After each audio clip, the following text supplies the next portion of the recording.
Welcome, brave souls, to another chilling episode of the Dark Realm podcast. I'm your host, Mr. Dark, and tonight I'm taking you deep into the shadows of a story that will leave you questioning reality itself. Imagine a remote forest, a cursed mansion, and a centuries-old witch whose grip extends beyond death. What started as a simple journey for one man became a night of unspeakable terror and an encounter with a darkness that refuses to die. This isn't just a story of survival, it's a warning. Because sometimes the evil we think we've escaped is only just beginning. So dim the lights, settle in, and join me as I unravel the horrifying secrets of Red Haven House. But beware, once you enter, there may be no way out. So, let's start. Victor stood at the edge of the platform at Morrowvale Halt, a remote train station nestled in the Scottish Highlands. The air was damp, and a light mist rolled over the uneven wooden planks of the platform, curling around his boots like a spectral embrace. The only sound was the occasional hoot of an owl and the rhythmic ticking of the station's rusted clock, which read just past 10:30 p.m. The train was late. Victor pulled his coat tighter around himself, his breath clouding in the chill of the night. His train, the overnight express to Inverness, was the last to pass through this desolate outpost. He was eager to reach his destination, where he planned to gather material for his next book, a collection of essays on folklore and urban legends. The locals had told him to avoid traveling late, their warnings cloaked in vague references to the things that lurk after dark. Despite his usual skepticism, Victor couldn't shake the unease crawling up his spine. The platform lights flickered occasionally, and in the distance he thought he heard faint footsteps crunching on gravel. He turned quickly, his heart racing, but the station was empty. "It's just the wind," he muttered to himself, adjusting the strap of his shoulder bag. Yet the feeling of being watched lingered. At last, the distant whistle of the train pierced the silence. The steel beast emerged from the fog, its headlights slicing through the darkness as it approached with a steady clatter of wheels on rails. Victor exhaled in relief. He hoisted his bag and stepped closer to the edge, squinting to spot his carriage as the train came to a halt. The doors hissed open, and Victor climbed aboard, shivering as a cold draft swept through the narrow corridor. Inside, the train was eerily quiet. Most of the passengers were already asleep, their faces obscured by the soft glow of their phones or covered by jackets and scarves. Victor made his way down the aisle, his footsteps muted on the carpeted floor until he reached his reserved seat. To his irritation, a burly man in a faded tweed coat was sprawled across it, snoring loudly. Victor cleared his throat. "Excuse me," he said, trying to sound firm but polite. "I believe you're in my seat." The man stirred, opening bloodshot eyes that fixed on Victor with a mix of annoyance and defiance. "Plenty of other seats, mate," he grumbled, shifting slightly but not moving. Victor clenched his jaw, unwilling to back down. "This is my reserved seat. Please, move." After a tense moment, the man muttered something unintelligible and reluctantly gathered his belongings. He stood up, his large frame blocking the aisle for a moment, and glared at Victor before shuffling off to another part of the train. Victor sighed and sank into the seat, grateful for the solitude. He glanced out the window as the train began to move, the mist swallowing the platform as they plunged into the darkness of the surrounding forest. It wasn't long before a young woman appeared in the aisle, struggling with a heavy suitcase and a small backpack. Her long dark hair framed a pale face, and her green eyes darted nervously around the cabin. "Do you need help?" Victor offered, standing up. She hesitated, then nodded. "Yes, please." "Thank you." Her voice was soft, almost a whisper. Victor took the suitcase, surprised by its weight, and helped her stow it in the overhead rack. She thanked him again and took the seat across from his. "I'm Catherine," she said after a moment, offering a faint smile. "Victor," he replied, extending a hand. Her grip was cold, but firm. They chatted briefly, exchanging pleasantries about their destinations. Catherine mentioned she was returning to her hometown after years away, but avoided giving details. There was an air of sadness about her, a heaviness in her words that Victor couldn't ignore. As the hours passed, their conversation dwindled. Victor noticed Catherine growing more restless. She kept glancing out the window, her hands clutching the edges of her coat. At one point, she muttered something under her breath, her lips moving too quickly for Victor to catch the words. "Are you all right?" he asked, concerned. Catherine snapped out of her daze, blinking rapidly. "Yes, I'm fine," she said, forcing a smile that didn't reach her eyes. Victor didn't press her, but the unease in his chest grew. He tried to read, but his eyes kept drifting to Catherine, who now sat completely still, staring out the window into the impenetrable blackness beyond. Her reflection in the glass seemed oddly distorted, her features sharper and more hollow. Suddenly the train screeched to an unexpected halt, throwing Victor forward. Books and bags slid off seats, and muffled curses erupted from a few awake passengers. "What the hell?" Victor muttered, steadying himself. He looked at Catherine, but her seat was empty. Confused, he stood and looked down the aisle, but there was no sign of her. The train's lights flickered, casting long, wavering shadows along the walls. He glanced out the window and saw nothing but thick fog and the faint outlines of gnarled trees. Victor grabbed his bag and stepped into the aisle, searching for a conductor or another passenger who might know what was happening. But as he moved through the train, he realized something was deeply wrong. The carriage was empty. Every seat once occupied was now bare. Bags and belongings were gone. Victor's breathing quickened as he checked each row, calling out, "Hello? Is anyone there?" Silence. Panic clawed at him as he reached the end of the carriage and opened the door to the next. It, too, was empty. The oppressive silence was broken only by the faint hum of the train's engine. Then he heard it, a distant, muffled cry, faint but unmistakably human. "Catherine." Victor turned toward the sound, which seemed to come from outside the train. Without thinking, he opened the door and stepped onto the gravel beside the tracks. The fog was thicker now, swirling around him like a living thing. "Catherine?" he called out, his voice echoing into the void. The cry came again, louder this time, pulling him toward the shadowy forest that loomed beyond the tracks. Against every instinct screaming at him to stay, Victor moved toward the trees.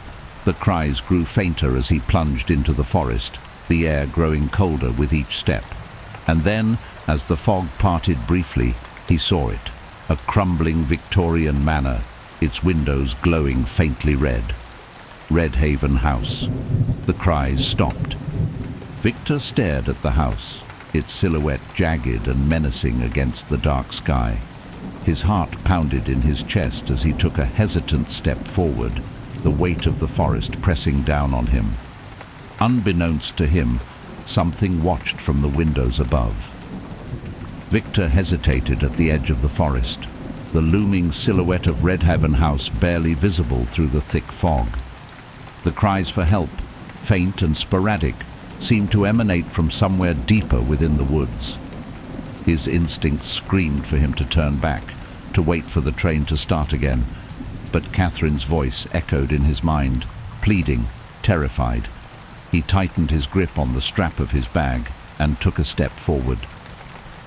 The gravel beneath his feet gave way to soft, damp earth, muffling his movements.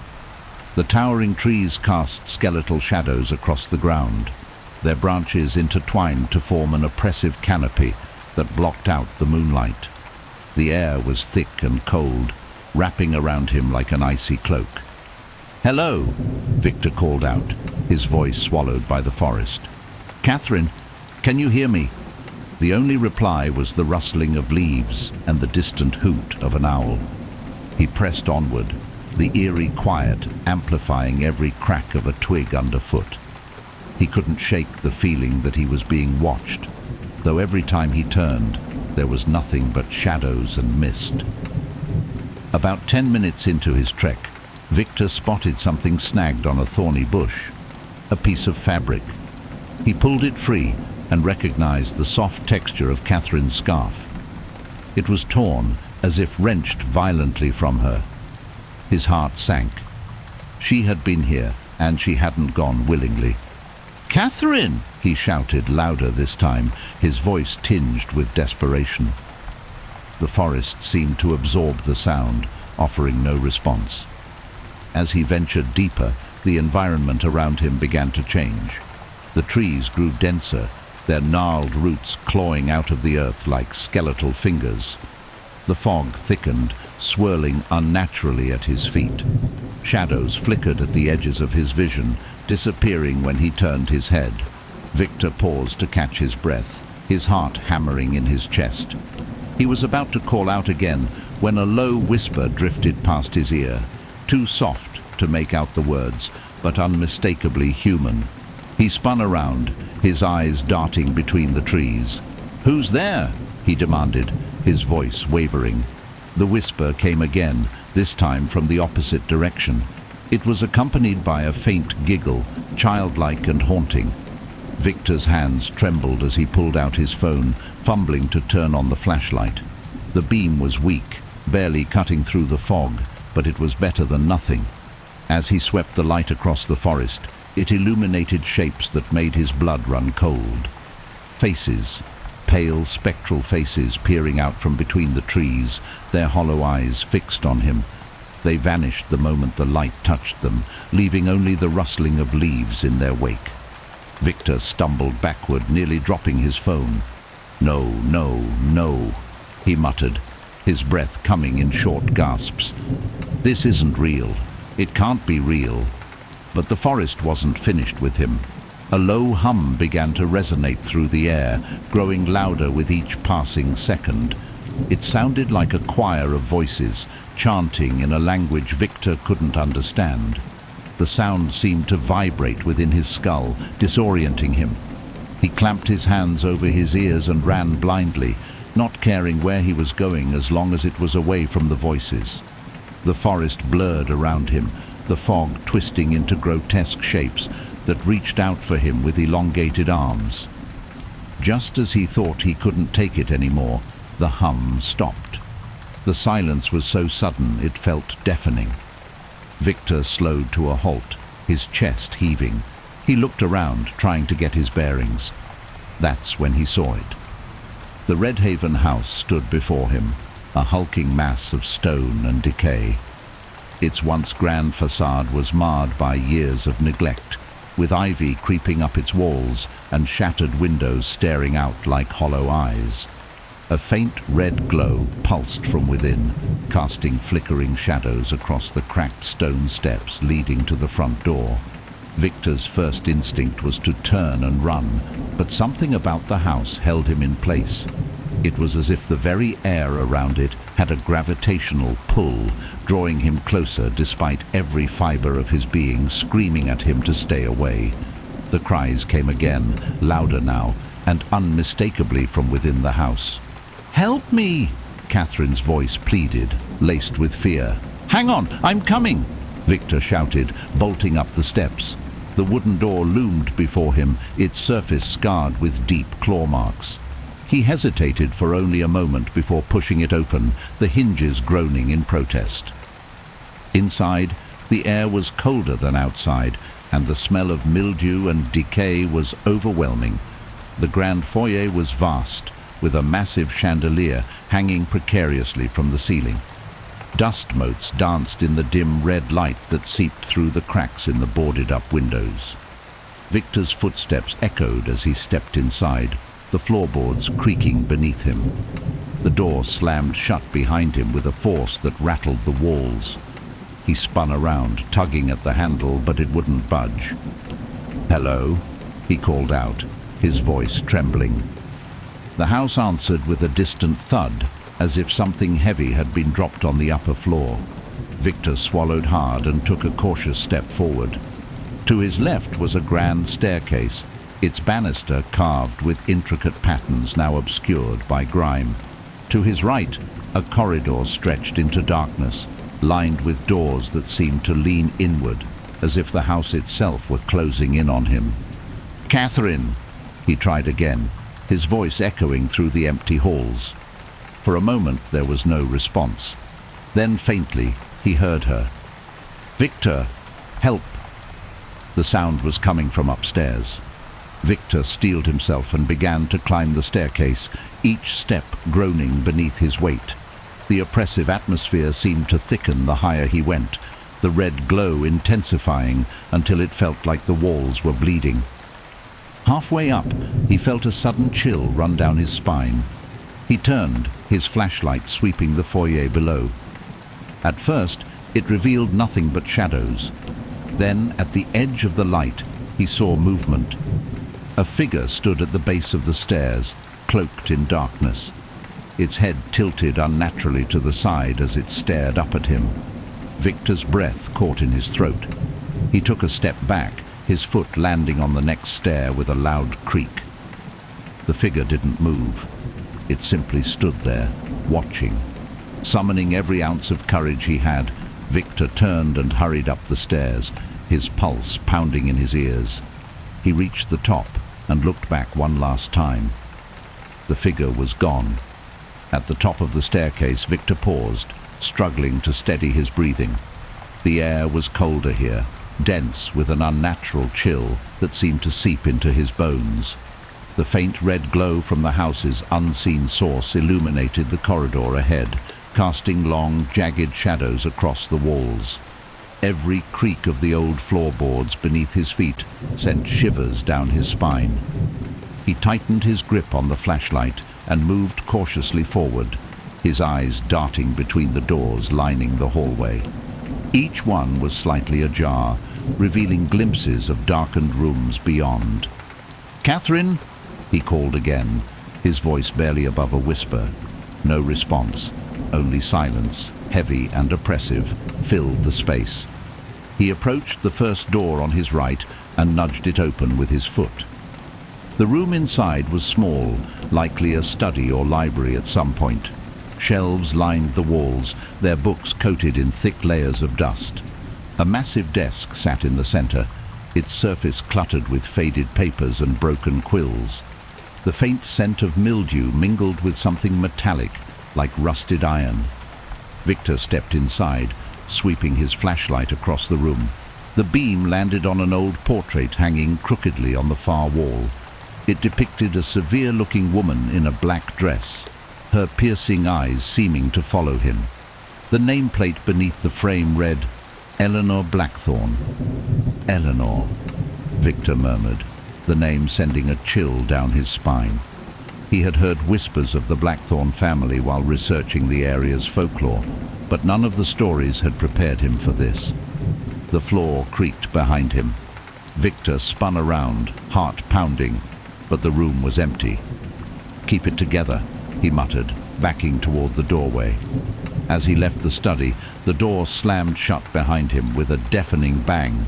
Victor jumped, nearly dropping his flashlight.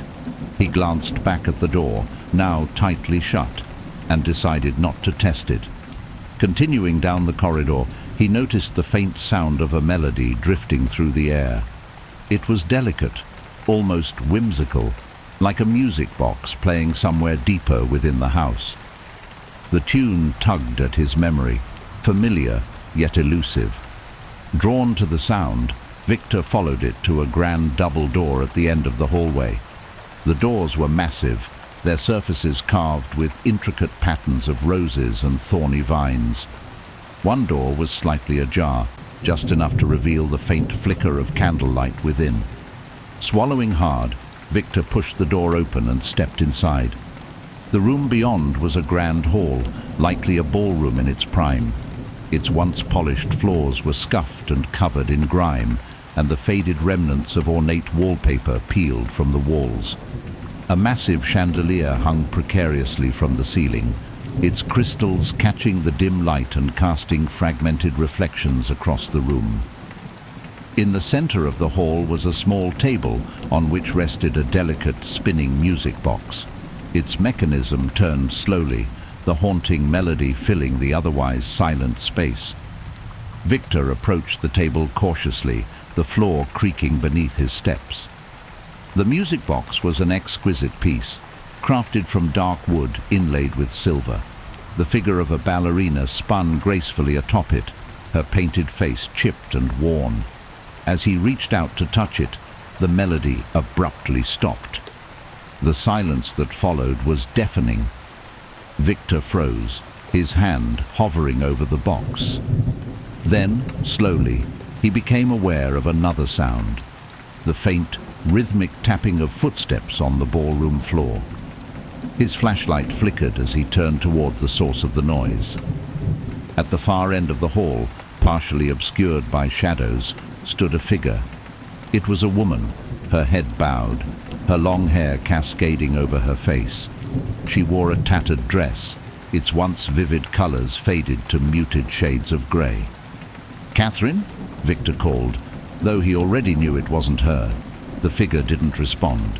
Instead, it began to move toward him, its steps slow and deliberate. The tapping of its shoes echoed through the room, each sound sharper and more menacing than the last. Victor took a step back, gripping the flashlight so tightly his knuckles turned white. "Stay back!" he shouted, his voice trembling. The figure paused, its head tilting to the side in an unnatural, jerking motion.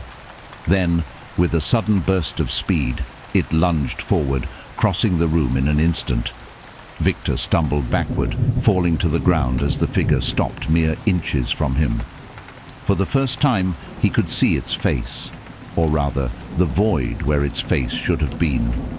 Its features were blurred and indistinct, like a smudged painting. Its hands, twisted and claw-like, reached for him. Before it could touch him, the chandelier above flickered violently, and a piercing scream echoed through the hall. The figure recoiled as if struck, then vanished into thin air. Victor scrambled to his feet, his breathing ragged. He didn't dare linger. Clutching his flashlight, he bolted from the room, the music box's melody resuming behind him as the doors slammed shut. Victor leaned against the wall outside the ballroom, trying to calm his racing heart. His mind reeled, unable to comprehend what he had just witnessed. Was this house truly haunted? Was he hallucinating? He didn't have time to dwell on the questions. A faint voice echoed down the hallway, pulling him from his thoughts. "Victor, help me." It was Catherine's voice, trembling and weak. "Catherine!" he shouted, his fear giving way to a surge of determination. He pushed himself off the wall and ran toward the source of the sound. The hallway seemed to stretch endlessly, the walls closing in around him. At last, he reached a spiral staircase leading upward. The voice came again, this time clearer, from somewhere above. "I'm coming!" Victor yelled, starting up the stairs two at a time. His flashlight flickered, threatening to die, but he pressed on. As he climbed higher, the oppressive atmosphere of the house grew heavier. The air felt thick, almost suffocating, and the faint scent of smoke tickled his nose. At the top of the staircase, Victor found himself in another corridor, this one darker and narrower than before. The walls were lined with portraits, their painted eyes watching him as he passed. "Victor!" Catherine's voice called again, this time from behind a door at the end of the hall. He approached the door, his heart pounding.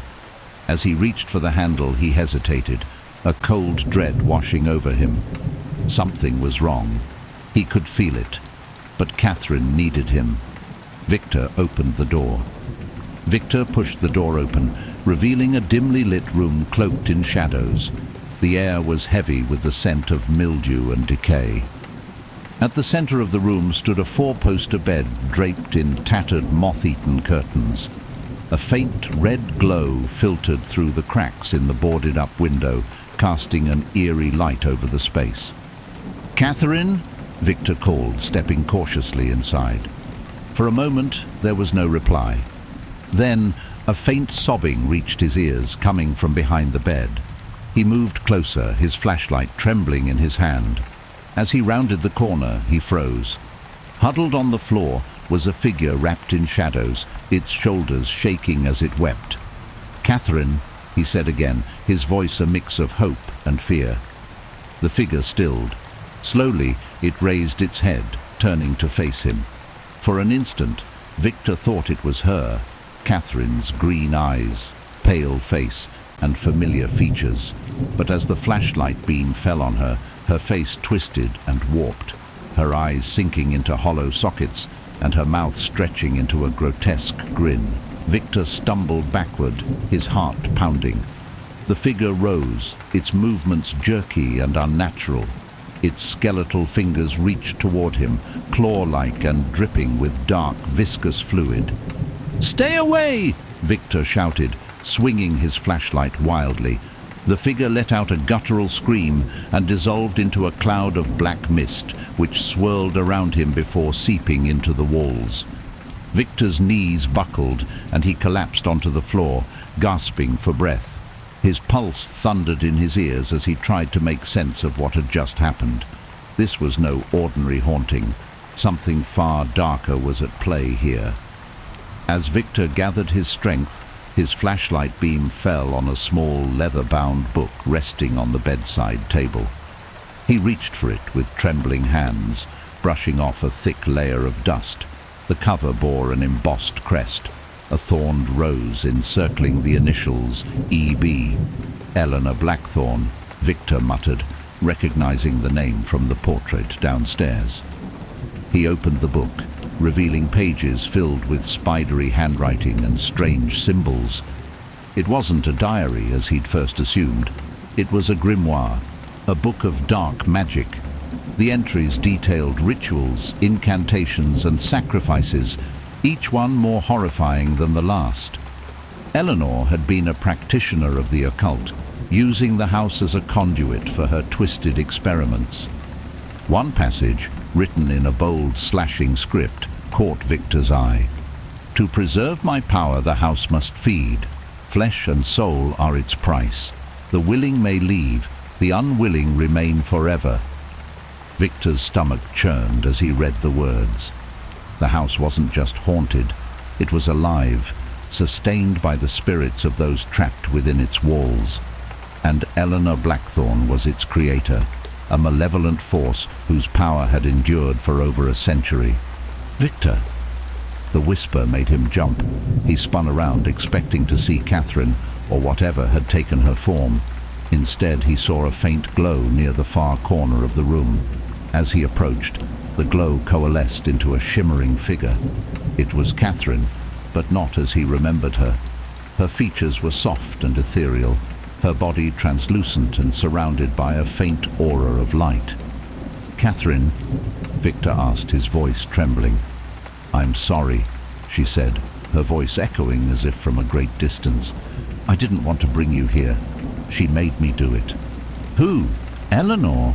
Catherine nodded, her expression pained. "She controls this place. She uses people like me to lure others inside. Once you're here, you can't leave. She takes everything. Your soul, your memories, your will. I tried to resist, but she's too strong." Victor's mind raced. There has to be a way to stop her. Something in this book. He held up the grimoire, its weight suddenly feeling heavier. Catherine shook her head. "The grimoire holds her secrets, but it also binds her to this place. Destroying it could end her, but it might also destroy everything inside, including me." Victor hesitated, the enormity of the decision bearing down on him. "I can't just leave you here. There has to be another way." Catherine's form flickered, her expression desperate. "You have to try. If you don't stop her, she'll keep doing this. More people will suffer." A loud crash from downstairs shattered the moment. The house trembled, dust and debris falling from the ceiling. Catherine's form wavered, growing dimmer. "She knows you have the book," Catherine said urgently. "She'll come for you. You have to act quickly." Victor clenched his jaw, his fear replaced by a surge of determination. He nodded and tucked the grimoire into his bag. "I'll find a way to end this," he promised. Before Catherine could respond, her form dissolved into a swirl of light, vanishing into the shadows. Victor left the room, the grimoire feeling like a lead weight in his bag. The house seemed to sense his defiance. The walls groaned, and the red glow intensified, casting the corridors in a hellish light. He made his way back down the staircase, gripping the banister as the house shook violently. The chandelier above swayed precariously, its crystals clinking like ghostly wind chimes. At the bottom of the stairs, Victor froze. The figure from before, the faceless woman, was standing in the center of the foyer. Her head tilted, her clawed hands twitching at her sides. "You cannot leave," a voice rasped, though her mouth did not move. "You are hers now." Victor's heart thundered in his chest, but he forced himself to move. He darted toward a side corridor, narrowly avoiding the figure's outstretched claws. Her inhuman screech followed him as he sprinted through the maze-like halls, searching for the room Catherine had described, a chamber where Eleanor kept her most powerful artifacts. The house seemed to shift around him, doors appearing and disappearing, corridors stretching endlessly. Victor's flashlight flickered, and he smacked it against his palm, desperate to keep the light alive. Finally, he stumbled upon a door unlike the others. It was made of dark wood, its surface carved with intricate runes that seemed to pulse faintly. "This has to be it," Victor muttered, his breath ragged. He pushed the door open and stepped inside, his resolve hardening as he prepared to face whatever horrors awaited him. Victor stepped into the chamber, his breath catching as the oppressive air pressed down on him like a vice. The room was unlike the rest of the house. Its walls were lined with shelves holding jars of unrecognizable substances, human bones, and blackened candles. At the center stood a stone altar, its surface stained dark with what Victor could only assume was blood. Symbols and runes were etched into the stone, their grooves filled with something that gleamed crimson in the faint red light. The grimoire in Victor's bag seemed to pulse, growing heavier with each step he took toward the altar. His flashlight flickered violently before sputtering out, plunging the room into near-total darkness. Only the dim glow from the runes provided any illumination, casting grotesque shadows that seemed to dance and shift on their own. As Victor approached the altar, a deep, guttural laugh echoed through the chamber, freezing him in place. "You think you can stop me?" The voice was low and rasping, filled with malice. "You, a mere mortal challenging the eternal mistress of this house." Victor turned slowly, his heart hammering in his chest. From the shadows emerged a figure cloaked in a tattered black gown. Her face was a horrific blend of beauty and decay. One side appeared youthful, almost serene, while the other was skeletal, with rotting flesh clinging to exposed bone. Her eyes glowed a menacing red, and her presence filled the room with a palpable aura of dread. "Eleanor Blackthorne," Victor said, his voice trembling but firm. Eleanor tilted her head, a cruel smile twisting her lips. "You've done well to come this far. Most are too weak, too frightened to face me directly." Her smile vanished, replaced by a sneer. "But you are no different. You will fall, just as they all have." Victor squared his shoulders, refusing to let his fear control him. "This ends tonight," he said, pulling the grimoire from his bag. "I'm going to destroy this, and you with it." Eleanor's laughter reverberated through the chamber, a chilling sound that made Victor's skin crawl. "Foolish boy, that book is my creation, my essence. You think destroying it will free you? It will only ensure your demise." She raised a skeletal hand, and the runes on the walls flared to life, their crimson light bathing the room in a hellish glow. The jars on the shelves shattered one by one, their contents spilling onto the floor and coalescing into grotesque forms. Shadowy figures with glowing red eyes and twisted, elongated limbs rose from the darkness, their mouths gaping open in silent screams. Victor backed toward the altar, clutching the grimoire like a shield. "You don't scare me," he lied, his voice cracking. Eleanor's smile widened. "Let's see how long your bravado lasts." She gestured sharply, and the shadowy figures lunged toward Victor. He dodged the first, its claws narrowly missing his face, and swung his flashlight at another, the impact passing through it as if it were made of smoke. Desperation clawed at him as he realized the shadows were closing in, their numbers multiplying. He grabbed a jar from a nearby shelf and hurled it at the nearest figure. The jar shattered on impact, and the creature dissolved with a shriek, but two more took its place. "You cannot win," Eleanor taunted, her voice echoing from every corner of the room. "You are mine now." Victor's eyes darted around the chamber, searching for anything he could use. His gaze landed on a set of ornate silver daggers displayed on the far wall.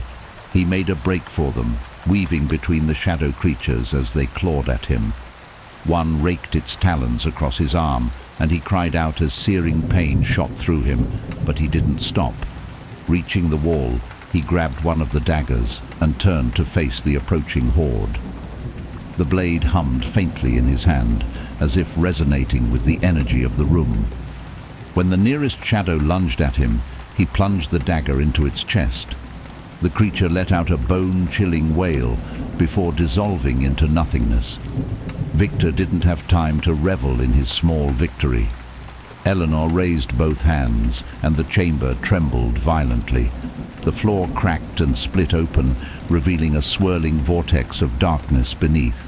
From the depths emerged more shadowy forms, these larger and more menacing than before. "You cannot defeat me," Eleanor said, her voice filled with contempt. "I am the mistress of this house, the keeper of its power. You are nothing." Victor's grip on the dagger tightened. "We'll see about that." He darted toward the altar, dodging the shadow creatures as they swarmed around him. Placing the grimoire on the stone surface, he fumbled in his bag for a lighter. The creatures screeched and lunged at him, but he slashed at them with the dagger, keeping them at bay. As he flicked the lighter's flame to life, Eleanor let out a furious scream. "No! You dare defy me?" The chamber shook violently, and the red glow intensified until it was almost blinding.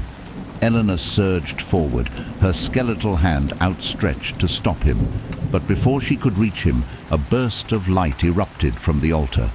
Victor plunged the dagger into the grimoire, tearing through its ancient pages.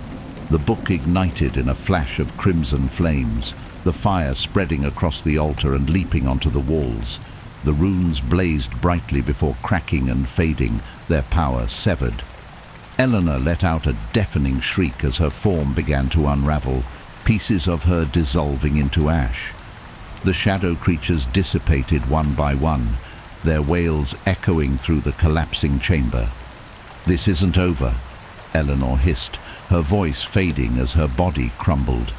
"You will never be free of me." Victor didn't wait to see her vanish completely. The house groaned and trembled around him, the walls splitting and debris falling from the ceiling. He turned and ran, his only thought to escape before the entire structure collapsed. As he reached the door, he felt a sudden pull at his back, as if unseen hands were trying to drag him into the vortex. He grabbed the doorframe and pulled himself through, stumbling into the hallway just as the chamber behind him caved in.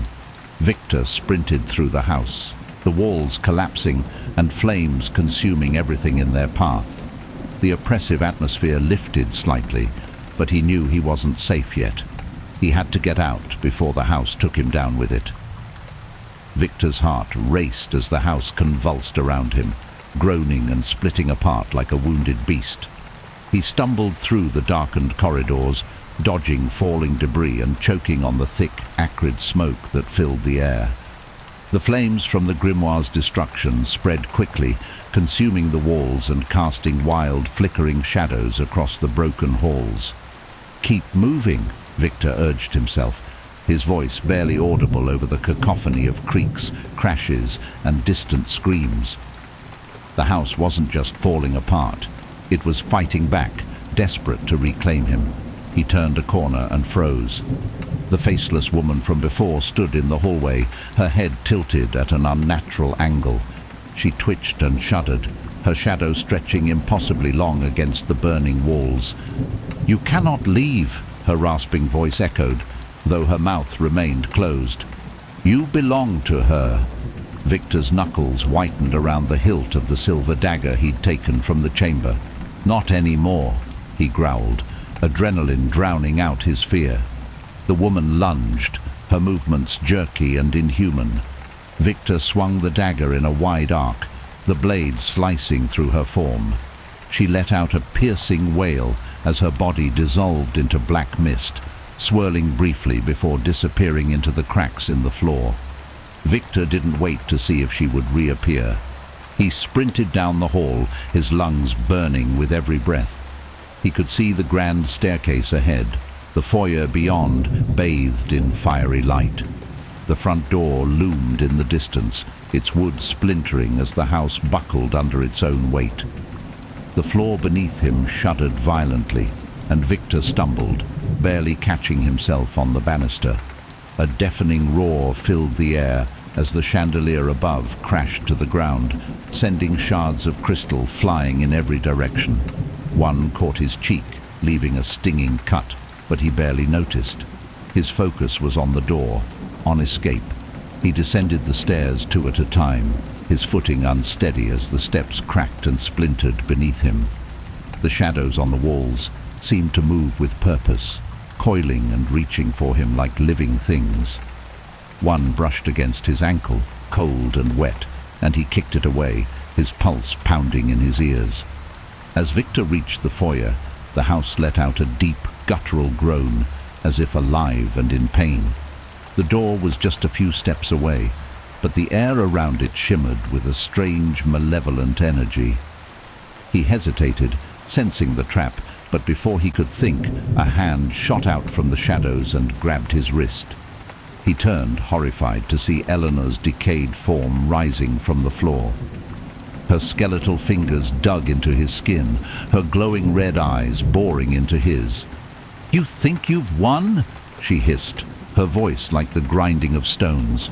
"You've only sealed your fate." Victor struggled against her grip, the dagger slipping from his grasp as she dragged him closer. Her breath was cold and rancid, her mouth twisted into a grotesque grin. "You will burn with this house," she snarled. "Your soul will feed me for eternity." "No!" Victor shouted, his free hand fumbling for anything he could use to fight back. His fingers closed around the scarf he'd found in the forest, Catherine's scarf. Without thinking, he yanked it free and held it between them. The scarf glowed faintly in his hand, its light growing brighter as it touched Eleanor. She recoiled with a scream, releasing his wrist and staggering backward. Her form flickered, her edges dissolving like ash in the wind. "This is not the end," she growled, her voice weakening as the light consumed her. With one final shriek, she exploded into a cloud of smoke, which was quickly swallowed by the flames. Victor didn't wait to see what would happen next. He turned and lunged for the door, throwing his shoulder against it with all his strength. The wood splintered under the impact, and he tumbled outside, landing hard on the overgrown grass. The cool night air hit him like a wave, and he gasped for breath, his chest heaving. Behind him, the house roared and crackled, flames licking at its broken windows and crumbling walls. The once imposing structure sagged inward, its roof collapsing in a shower of sparks. Victor scrambled to his feet and stumbled away, the heat from the fire searing his back. He turned to look one last time as the house gave a final, earth-shaking groan and collapsed entirely, sending a plume of smoke and ash into the starless sky. For a moment, the world was silent. The oppressive weight of the house's presence was gone, replaced by an eerie stillness. Victor stood there, trembling, his mind struggling to process what he had just survived. "Victor." The voice was soft, almost a whisper. He turned and saw a faint figure standing at the edge of the forest. It was Catherine, her form shimmering like a distant star. "Catherine?" he said, his voice breaking. She smiled, a bittersweet expression that tugged at his heart. "You did it. You set us free." Before he could respond, her form began to fade, her outline dissolving into the night. "Thank you," she said, her voice echoing faintly as she vanished completely. Victor stared at the spot where she had stood, a mix of relief and sorrow washing over him. He reached into his pocket and pulled out the scarf. It was whole again, its fabric clean and unscorched, as if untouched by the horrors of the night. He clutched it tightly, the only tangible proof of what he had endured. The flames of the house behind him began to die down, their glow fading as dawn broke over the horizon. Exhausted but alive, Victor turned and began walking toward the faint lights of a nearby village, his steps heavy but resolute. He didn't know what he would tell the villagers, or if they would even believe him, but he knew one thing for certain.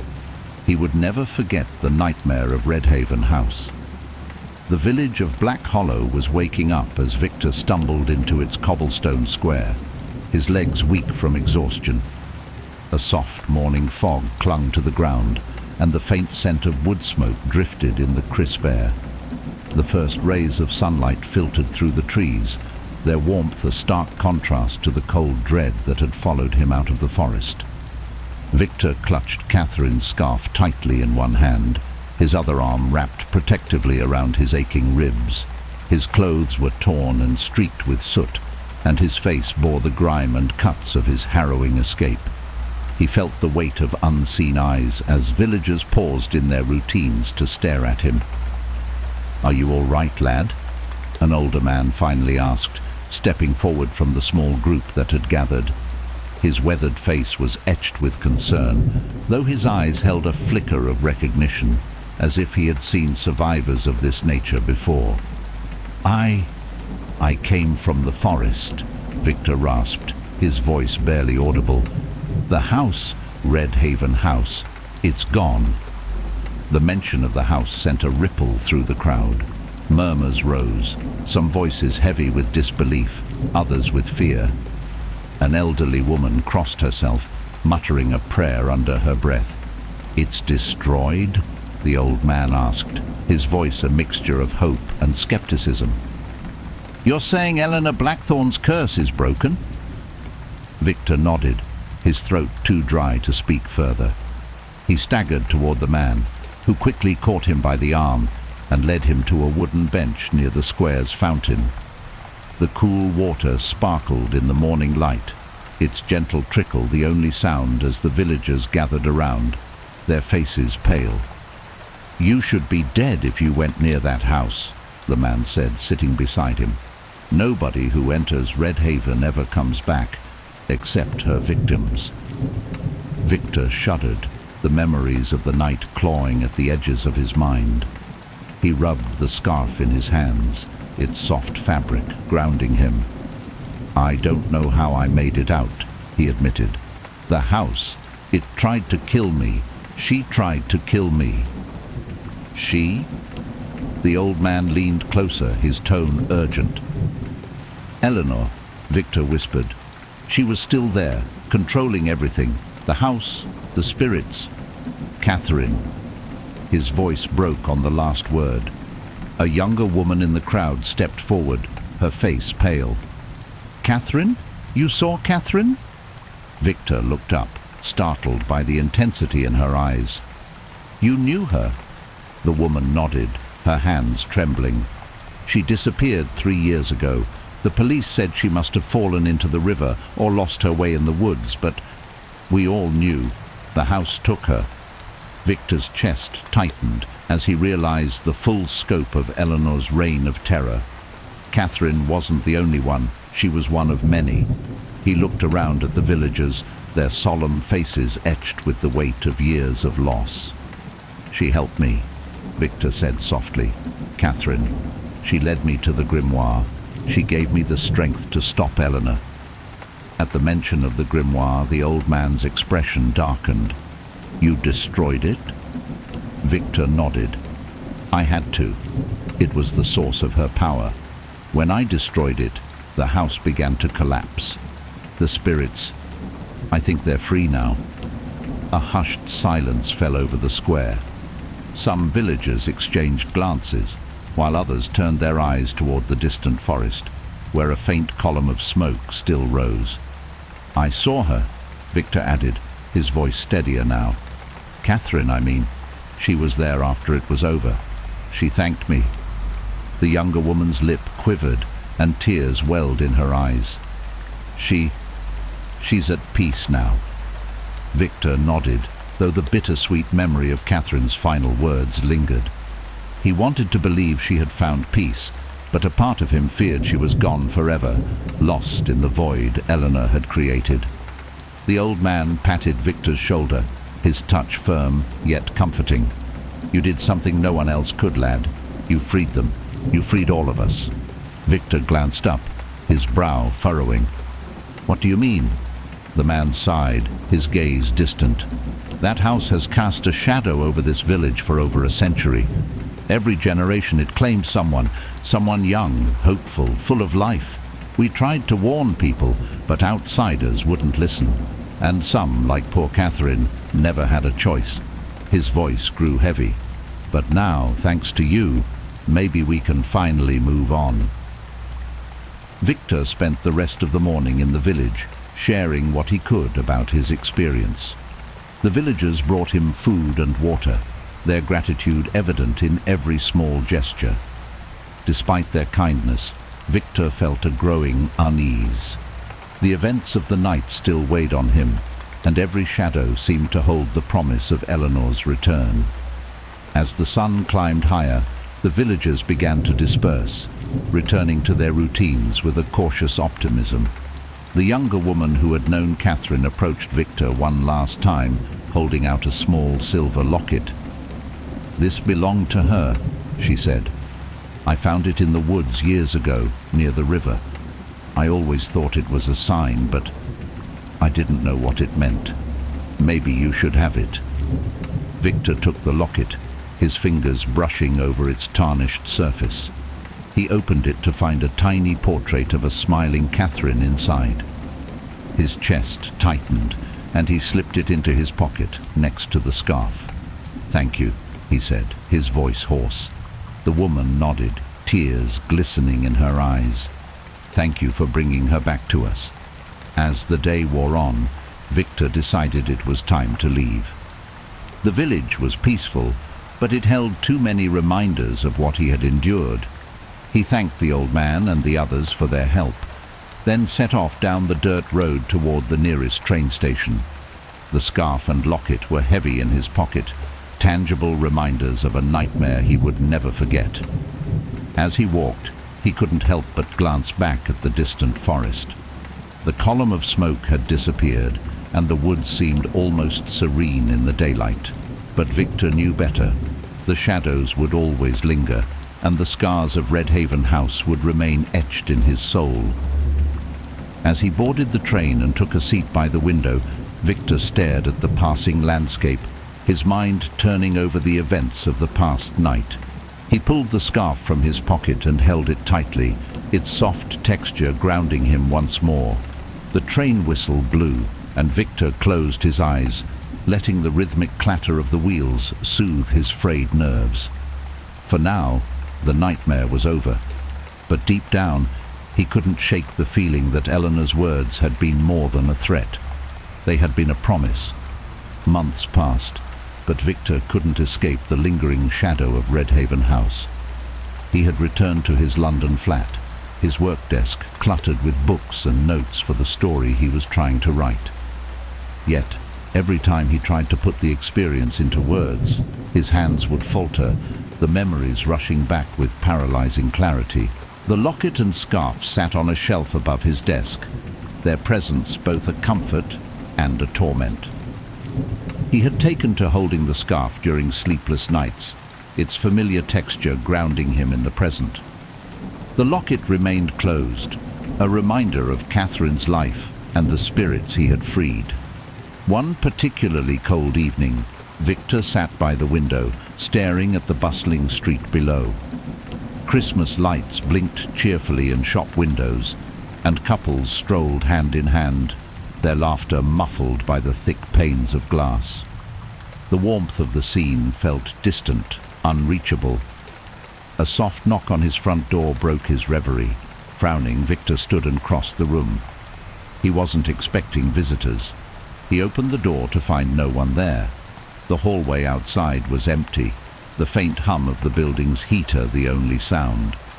Victor stepped into the hall, peering down the corridor. "Hello?" he called, his voice echoing softly.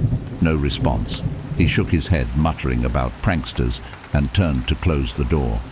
But as he did, his eye caught something on the floor, a folded piece of paper, yellowed and brittle. His stomach churned as he bent to pick it up. The paper was old, the edges frayed, and the faint smell of smoke clung to it. As he unfolded it, his breath hitched. The page was covered in spidery handwriting, unmistakable in its style. It was a page torn from Eleanor's grimoire. Victor's pulse quickened as he read the words. They were scrawled in a mix of English and symbols, but the meaning was clear. "The bonds may break, but the soul endures. Where one falls, another shall rise." The paper slipped from his fingers as a sudden icy gust blew through the room, extinguishing the single candle burning on his desk. The air turned heavy, oppressive, just as it had in Redhaven House. Victor's chest tightened, his breath coming in shallow gasps. He turned toward the shelf where the scarf and locket rested. The locket had fallen, its lid now open. Inside, Catherine's portrait seemed to shimmer in the dim light, her smile fading, her eyes wide with fear.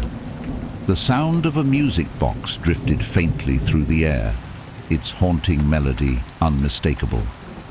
It was the same tune he'd heard in the ballroom at Redhaven House. Victor backed away, his heart pounding. He reached for the locket, intending to shut it, but the temperature in the room plummeted, freezing his fingers mid-reach. The shadows in the corners of the room began to shift, coalescing into a familiar, menacing form. Eleanor's voice echoed softly, chilling and triumphant. "You cannot escape me, Victor. You belong to the house." Victor grabbed the scarf, clutching it tightly, his mind racing for a way out. He stumbled back toward the window, desperate for air, but the shadows surged forward, swallowing the room in darkness. The last thing he heard before the world went silent was Eleanor's laughter, cold and victorious. When Victor's neighbors found his flat the next morning, it was empty. The air inside was cold, the kind of cold that lingered in the bones. The locket sat on the desk, closed, and the scarf lay folded neatly beside it. Victor's notes on Redhaven House were untouched, but the final page in his notebook contained a single line, scrawled hastily: "The house may be gone, but its mistress endures."